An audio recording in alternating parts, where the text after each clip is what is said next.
if a woman does not force him to make a long-term commitment to marry, in general, he doesn't. Like, we have been extraordinarily duped. Hi, and welcome back to Reclamation Radio. I am Dr. Kelly Brogan, and today, boys and girls, I have a book report for you, as I am wont to do, because there is some very essential material in a book called Men and Marriage. The subtitle is Civilization is Built by Men with Families to Feed by George Gilder. It's a book from the 80s, and actually this 80s version is an updated version of a book called Sexual Suicide, which is essentially a feminist takedown. And there were perspectives in here that echo from, obviously, a man's voice, so much of what I am coming to in my own process, in my own evolution, in my own pendulation between different polarities and perspectives in this lifetime, which is that our greatest fulfillment in this human experience lies in the alignment with our natures, with our essence.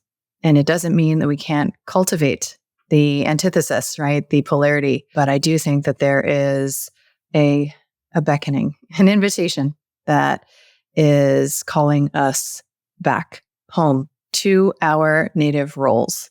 Men as producers, as he says, and women as reproducers, breeders, the ultimate insult. So I want to start with a quote from the book, and I will be sharing many quotes because this is very eloquently written and I couldn't have said it better myself. So he says, more than ever before, society needs today a real feminist movement that asserts the primacy of female nature in marriages and families. So, like so many feminists, I too believed that marriage was a constraint that you sometimes found yourself in a position to be liberated from. In my clinical practice over a decade, I saw an almost 100% divorce rate. I was happily married at the time and certainly had no special agenda to encourage or engender divorce in my outcomes.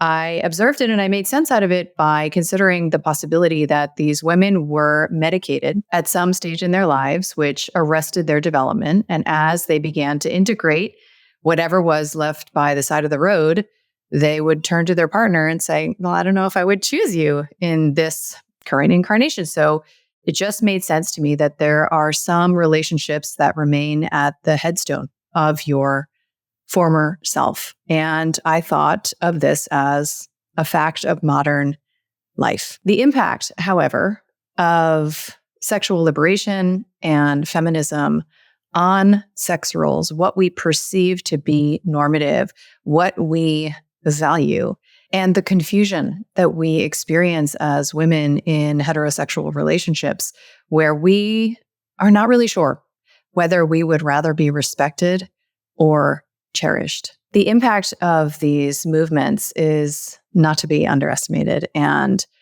society, according to Gilder, is adopting what he calls an unmarried male pattern, which is a descriptor of the sexual cycles that men engage. And these sexual cycles that are really represented by a kind of hunting, a kind of chasing, a kind of conquest, a kind of body-to-body experience, are fundamentally at odds, but he goes in to describe how these are actually complementary with a woman's sexual cycles, which are longevity-oriented. And in a previous podcast book report that I did on Louise Perry's work, I talked about the research on the preference that women have for monogamous pairings relative to men who are interested in more sexual variety. So this isn't just conjecture. There's actually folks who've been studying this fact. So he says that society is adopting an unmarried male pattern, and it's leading to the destruction of the family unit, the severing of the connection between a woman and her biology, and competition that results then between men and women and women and women. I would go so far as to say that this competition also starts to arise between women and their children, be they daughters or sons. And you could say, okay, well, we are experimenting with our own power, right? Our own status as women. And it's better to be able to have a bank account and pay taxes and vote than it would be to just, submit to the role of a wife and mother. I prefer this. Well, are we really happier? And I know that there is a lot of research that I will be exploring in a future podcast that suggests we're not, actually. I don't have to go any farther, however, than the stats I've known for the better part of 15 years that 1 in 4 women are psychiatrically medicated. So no, we're not doing well. We're not doing well. And we could blame all sorts of factors, but suffice it to say that this pattern, this unmarried male pattern, which I'm going to get into, is not serving us. And Gilder would say it's not serving men either, and it's not serving children. So in looking at the role of marriage, and, I talk a lot about marriage in this podcast, and so I probably don't need to repeat myself when I am referencing marriage, not as the legal contract, but as the covenant, as the devotion of 2 people to an egregore, 2 people to something greater than themselves, the commitment to a container that serves both individuals, who are oriented devotionally towards the container, yes, to one another, and moreover, to the container. So it's really my interest in containers and where it is that we can generate the conditions for safety for ourselves as women in society so that we are not needing men to change. We are not needing laws, please, to change. We're not needing anything to change other than to navigate by our own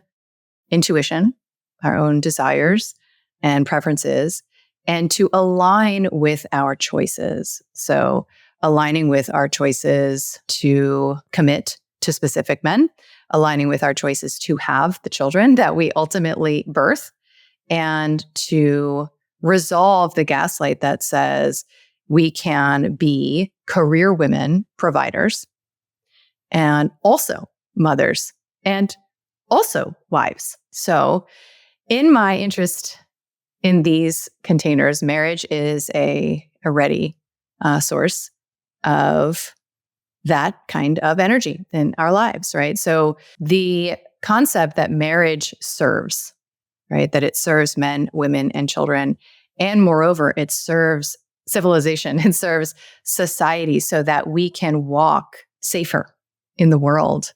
It's predicated on the notion that there is a sacrifice on the part of both the woman and the man that serves their greater fulfillment. So a woman might sacrifice her early career ambitions and her sexual freedom so that she can experience the true fulfillment of her role as wife and mother. And men subordinate their sexuality to a woman's maternity so that he can better access his own success, achievement, and purpose in the world. And we'll get more into how that looks in a man who is married versus a man who is single. So Gilder talks about the heroic transcendence of the most powerful drives of men, which are to hunt, to wander, to conquest. So the transcendence of these drives, like this is what men would be up to on their own, hanging out with other men. In the transcendence of these drives, we integrate men into society, into civilization, into the community.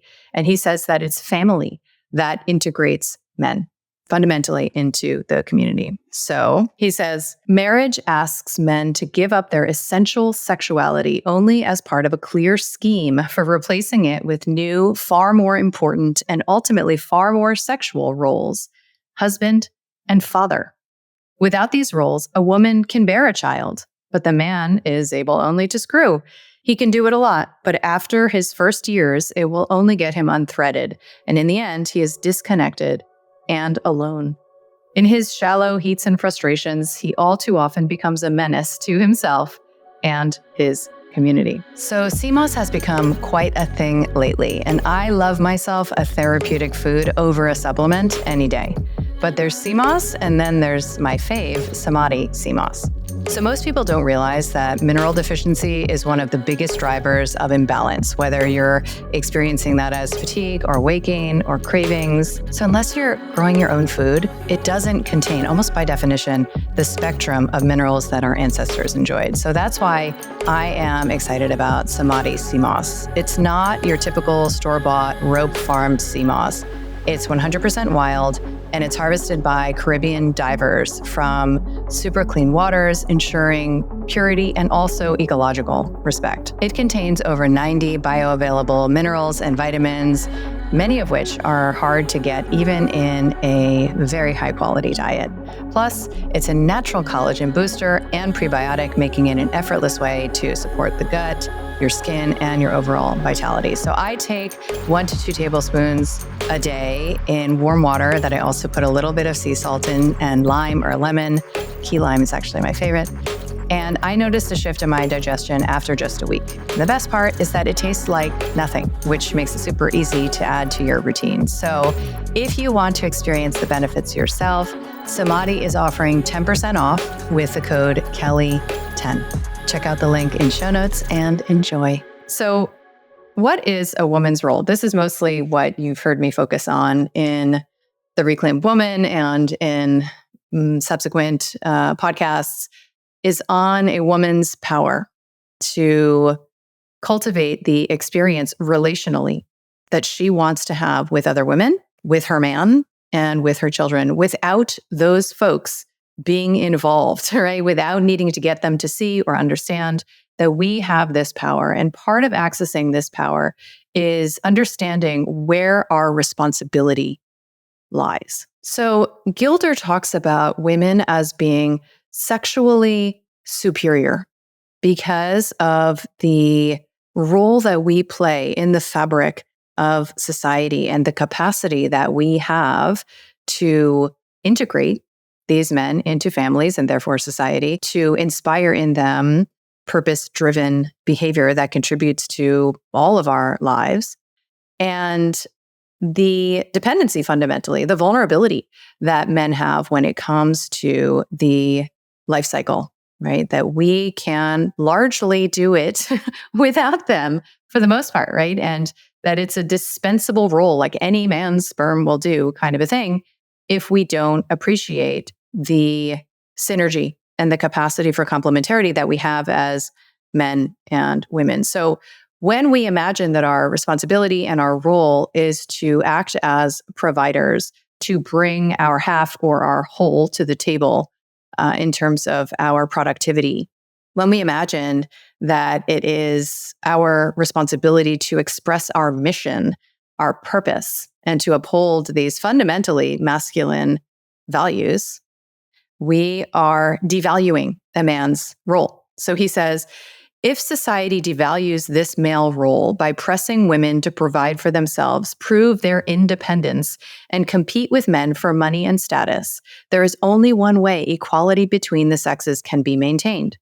Women must be reduced to sexual parity. They must relinquish their sexual superiority, psychologically disconnect their wombs, and adopt the short-circuited copulatory sexuality of males. Women must renounce all the larger procreative dimensions of their sexual impulse.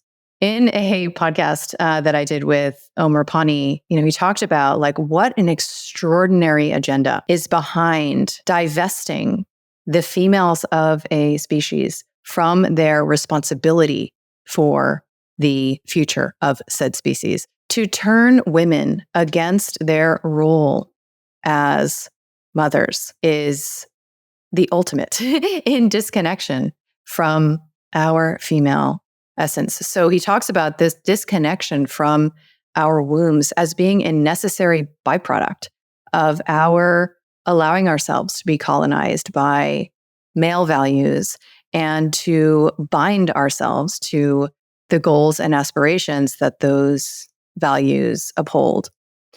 So he describes, and I've come to a very similar conclusion just organically in my lifescape, as somebody who never ever, formerly only ever believed, like, do whatever the hell you want and what feels good and follow your impulses.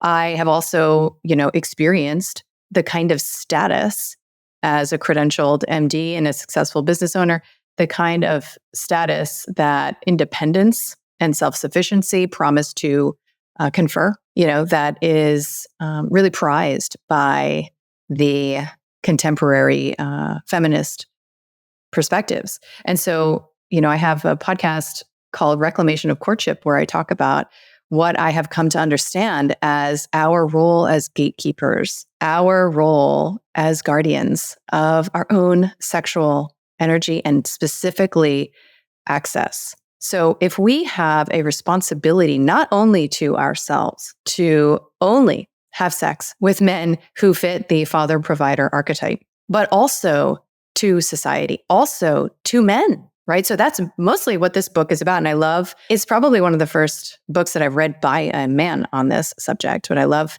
to hear about the ways in which our taking responsibility for our sexual access is actually a responsibility that we have to men and children and greater society, right? So what does this really look like? He tells a story, which I love because in The Reclaimed Woman, I tell a story also called The Handless Maiden. And I think it's the greatest depiction of the heroine's journey that I've ever come across. And he tells a story in the beginning called The Princess and the Barbarian. And it's essentially about this barbarian who is terrorizing this kingdom. And all of the men of the kingdom are essentially expending all of their resources to provide basic defense. And the kingdom is super dangerous and is in an unproductive state because of how assaulted, they are by this single barbarian, this roaming barbarian who's, pillaging and whatever he's doing. And how this princess who has like wanderlust, she goes out into the night and encounters him. And of course, he falls madly in love.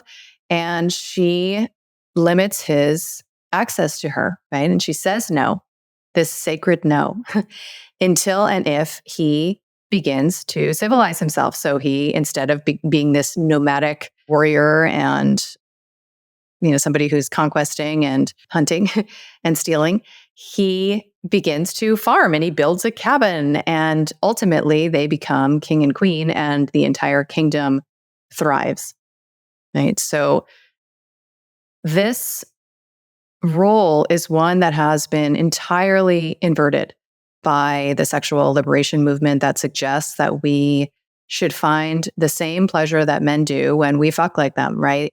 That it's not any more significant or sacred to have sex than it is to engage in any other social activity. And the idea of waiting to have sex or allow for that kind of access to yourself until you are in a commitment, whether that's, proposal level or marriage day level or whatever that looks like for you, to begin to assume your responsibility as guardian. What he expresses is that this is how we actually create a safer society for us as women. So he says, the female responsibility for civilization cannot be granted or assigned to men. Unlike a woman, a man has no civilized role or agenda inscribed in his body. Although his relationship to specific children can give him a sense of futurity resembling the woman's, it always must come through her body and her choices. The child can never be his unless a woman allows him to claim it with her, or unless he so controls her and so restricts her sexual activity that he can be sure that he is the father. He cannot merely come back 9 months later with grand claims. He must make a durable commitment. Even then, he is dependent on the woman to love and nurture his child. Even in the context of the family, he is sexually inferior because if he leaves, the family may survive without him. If she leaves, it goes with her. He is readily replaceable. She is not. He can have a child only if she acknowledges his paternity. Her child is inexorably hers. His position must be maintained by continuous performance, sexual and worldly, with the woman, the judge. The woman's position, on the other hand, requires essentially a receptive sexuality and is naturally validated by the child that cannot ordinarily be taken away. The man's role in the family is thus reversible. The woman's is unimpeachable and continues even if the man departs. The man's participation in the chain of nature, his access to social immortality, the very meaning of his potency, of his life energy, are all inexorably contingent on a woman's durable love and on her sexual discipline. Only she can free the man of his exile from the chain of nature. Only she can give significance to his most powerful drives. So the essential pattern is clear. Women manipulate male sexual desire in order to teach men the long-term cycles of female sexuality and biology on which civilization is based. When a man learns, his view of the woman as an object of his own sexuality succumbs to an image of her as the bearer of a richer and more extended eroticism. And as the keeper of the portals of social immortality, she becomes a way to lend continuity and meaning to his limited erotic compulsions. I think that sounds pretty beautiful. So through this lens, the status that we thought we were after to achieve parity with men as providers is to dismiss and reject and even abandon the status that we have just honoring our own bodies, our energies, and the role that we have as stewards of the species. And so this also extends to our role as mothers, because through this lens, we're not performing an optional role that can be replaced by subsidized daycare. The role of mother is paramount to the socialization of men and children and the life force of society. And the relationship between a woman, a mother, and her children becomes foregrounded as a way to shape and contribute to culture, to society, and to leave a legacy, a soulful legacy that is otherwise very difficult to cultivate when we are prioritizing our careers as women, when we are prioritizing hedonistic sexual play. And I mean, I literally I like shock myself saying these things. I have to admit, and it's fucking true. It's just true. Like, we have been extraordinarily duped. And again, as someone who is processing now, like, what it has meant to prioritize my career over my marriages, over my children, and to get to this like pinnacle, right? As I said in a previous podcast, where I'm like at this summit, so to speak, and I'm like looking around up here, and I want to shout down to the other women who are still on that hustle and say, like, it's not up here. It's like, turn back, go home. It's not up here what we have been promised. And that our status is conferred through our no, right? Through our sexual no. So he says here, in a world where women do not say no, the man is never forced to settle down and make serious choices.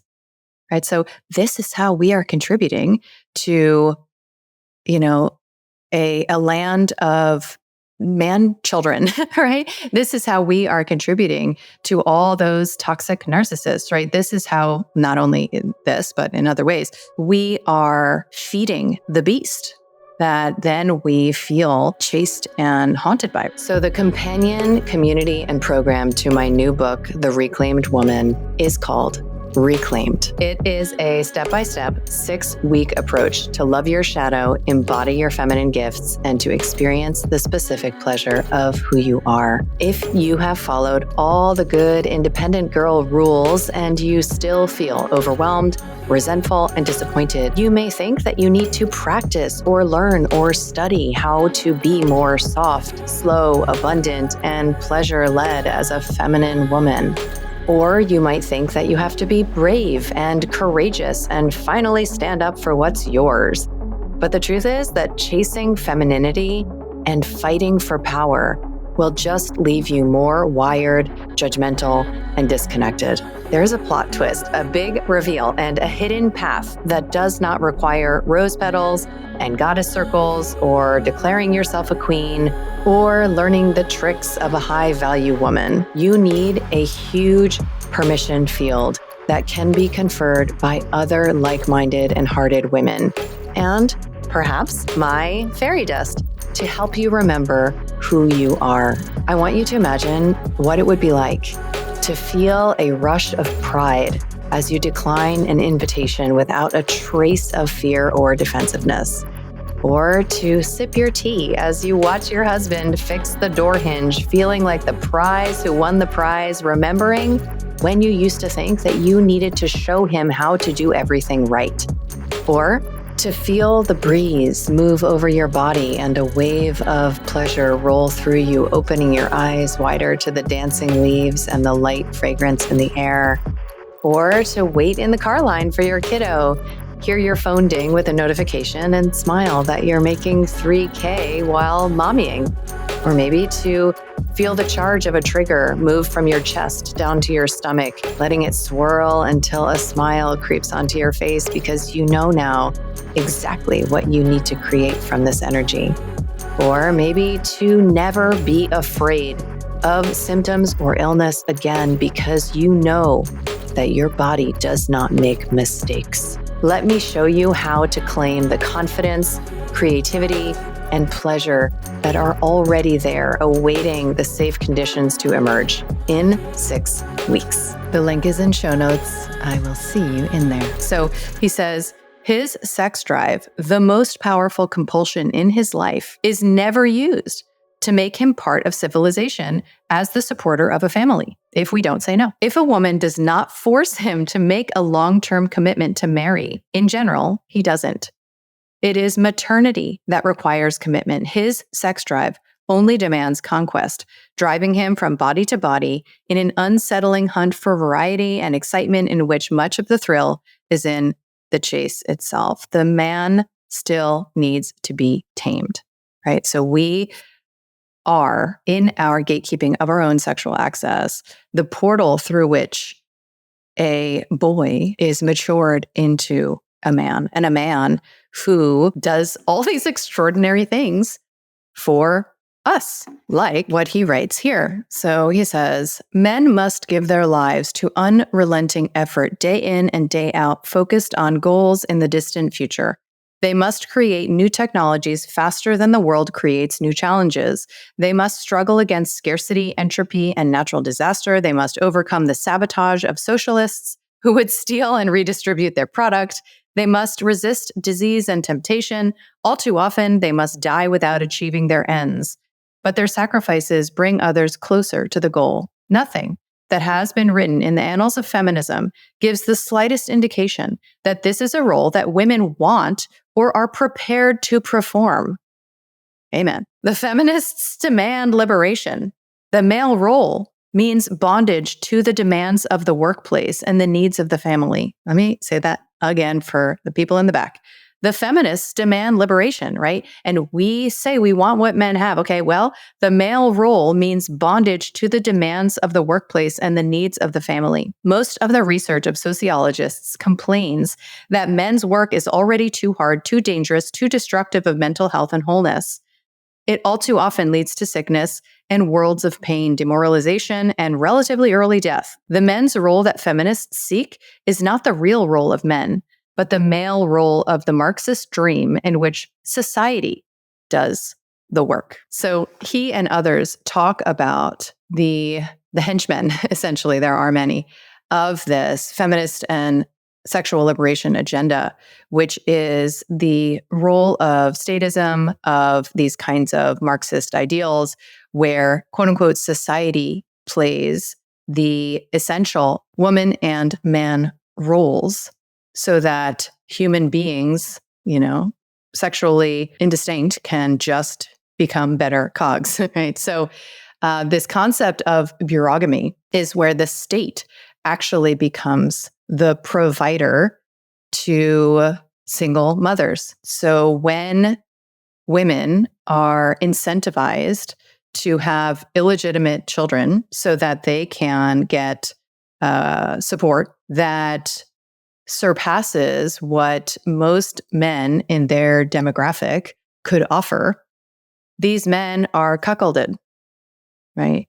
And this appears to be, socioeconomic problem of these families falling apart because nobody has enough money, right? And the men aren't providing the way that they should. But the assault on the family unit and the assault on providership and the incentivizing of the state to provide for women seems to be the greater rot at the core. And so in this way, mothers are being replaced by daycares and fathers are being replaced by welfare checks. And apparently there's nothing to see here. So what if the perception that men are fundamentally violent and fundamentally untrustworthy and fundamentally like these menaces to society, what if the root cause driver of that version of male expression is in our own availability to procreate with these men who are incompletely actualized, who have not been incentivized to make something of themselves? So in the sexual liberation culture where marriage is sort of something that's easily dissolved and 70% of divorces are initiated by women, we can lure higher status men out of their marriages. So we can basically look around and find these men who are already successful, and we can seduce them out of their marriages, and they may very well leave their wives for us. And what happens in this culture is that then we will become the victim, potentially, of that same phenomenon, so that we end up being these late life divorcees. And who is actually benefiting from this? It's not men who would be actualized through access to a woman they sexually desire or love and want to marry and procreate with, right? Those men are robbed of the opportunity to experience their potential through, a woman's maternity. Women are suffering, and the ones who benefit are powerful men who get to have, in many men's fantasies, like one after another nubile woman, right? Like one after another woman in the prime of her youth. And this is what we are supposedly benefiting from as sexually empowered women. So he says, at this point, economic incentives and bureaucratic rules alone are impotent to make a man a useful citizen. He becomes law-abiding and productive in essence because he discovers it is the only way he can get sex from the woman he wants or marriage from the one he loves. It is the sexual constitution, not the legal one, that is decisive in subduing the aggressions of young men. So he talks about how unmarried men are statistically significantly more prone to addiction, to criminality, and married men earn 70% more than single men or single women. So there is something about what gets ignited in a man through the commitment of marriage and fatherhood that drives his productivity in a way that we don't see. So essentially, his point is that without a durable relationship with a woman, a man is in his rudimentary masculine expression. And without this durable relationship, a woman is disconnected from her source of deep fulfillment. So he says, a woman's role is deeply individual. Only a specific woman can bear a specific child, and her tie to it is personal and unbreakable. When she raises the child, she imparts in privacy her own individual values. She can create children who transcend consensus and prefigure the future. She is the vessel of the ultimate values of the nation. The community is largely what she is and what she demands in men. She does her work because it is of primary rather than instrumental value.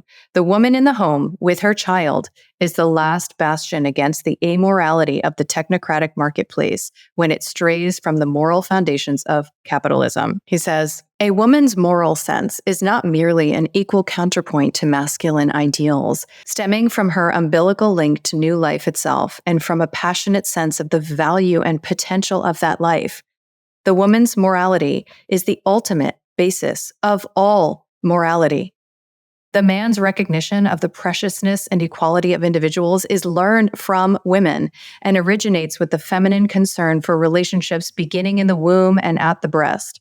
This concern contrasts sharply with his own experience of hierarchy and preference, aggression and lust, and the sense of sexual and personal dispensability he experiences as a single man. Just as outside male activity is regarded in all societies as most important in instrumental terms, women's concerns are morally paramount by the very fact that they are female, part of the unimpeachable realm of life's creation and protection. I'm not sure. There is something more important to remember in this moment of our collective remembrance as women, that the primacy of our role is where our deep connection to God, to nature, to ourselves can be found. And that the reclamation of our responsibility is one of the most efficient ways to create the safe world that we long to live in. So I hope this was interesting. Hey, I'll talk to you soon.